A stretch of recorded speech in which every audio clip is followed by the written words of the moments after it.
हमारे साथ सीनियर साथी तज्जियाकार और सियासी मामलात पे बहुत मुस्तनद राय रखने वाले सुहेल वड़ाई साहब मौजूद हैं। वड़ाई साहब बहुत शुक्रिया।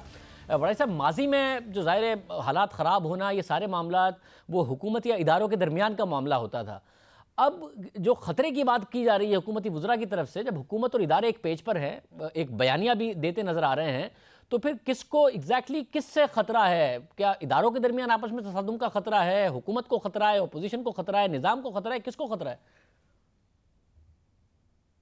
अब बड़ी दिलचस्प सूरत हाल है। ऐसी सूरत हाल बड़ी कम ही पाकिस्तान में पैदा हुई है, और जब इस तरह की सूरत हाल पैदा होती है तो नताइज भी फिर गैर मुतवक्को निकलते हैं। इस वक्त ये कहना कि किधर को मामला जाएगा, ये तो नहीं इल्म, लेकिन ये ज़रूर है कि इससे ज़रूर कुछ ना कुछ तब्दीलियाँ ज़रूर जन्म लेंगी, क्योंकि इस तरह से मामलात चल नहीं सकते। जब इस तरह की उथल पुथल हो, इस तरह का रद्द अमल हो, इस तरह का गुस्सा हो, अदारों के दरमियान गलतफहमियाँ हों और उनकी रिजर्वेशंस हों एक दूसरे के बारे में, तो उस वक़्त लाज़मी तौर पर कोई ना कोई एक फ़रीक जो है उसकी तरफ से कुछ ऐसा हो जाता है जिससे तब्दीलियाँ आती हैं। लेकिन अगर एक आइडियल सिचुएशन हो तो ज़ाहिर है आइडियल सिचुएशन में अदारों के दरमियान कशमकश जारी रहती है, और दुनिया की जो सेटल्ड डेमोक्रेसीज़ हैं उनके अंदर भी जारी रहती है, लेकिन रिएक्शन नहीं होता। उसी जो कशमकश है उसको एक दूसरे के बारे में डाइजेस्ट किया जाता है और मुल्क को आगे चलने दिया जाता है। मतलब ये बताइए, क्योंकि हुकूमत के हवाले से भी बहुत बातें हो रही थी, -1 की हुकूमत को गिराने के हवाले से जो अपोजिशन है ख़तरे की बात हो रही थी, वो ख़तरा कम से कम आप नहीं समझते टल गया है? क्योंकि हुकूमत एक पेज पर है, हुकूमत को कोई ख़तरा नहीं है, ये आप समझते हैं?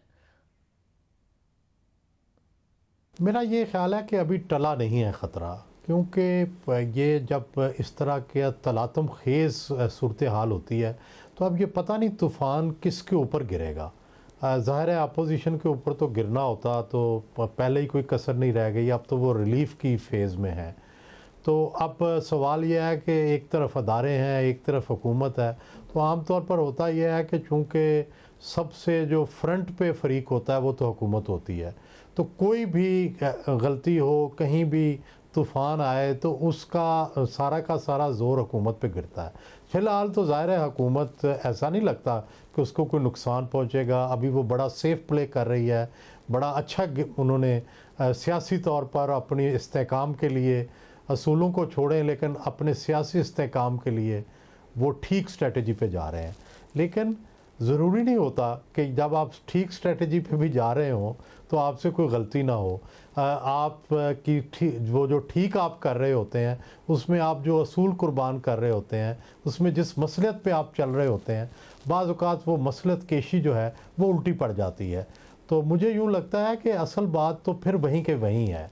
ये सारी लड़ाइयाँ, ये सारे झगड़े, ये आपस की कशमकश, इससे बालातर तो फिर तो रियासत है और रियासत की मईशत है, उसका मसला तो हल नहीं होगा। और अगर वो हल नहीं होगा और बुनियादी मसला वही रहेगा तो फिर ज़ाहिर है हुकूमत की तरफ उंगली उठाई जाएगी और हुकूमत के बारे में कोई ना कोई फ़ैसला होगा। बहुत शुक्रिया सुहेल वड़ाई साहब हमारे साथ मौजूद थे।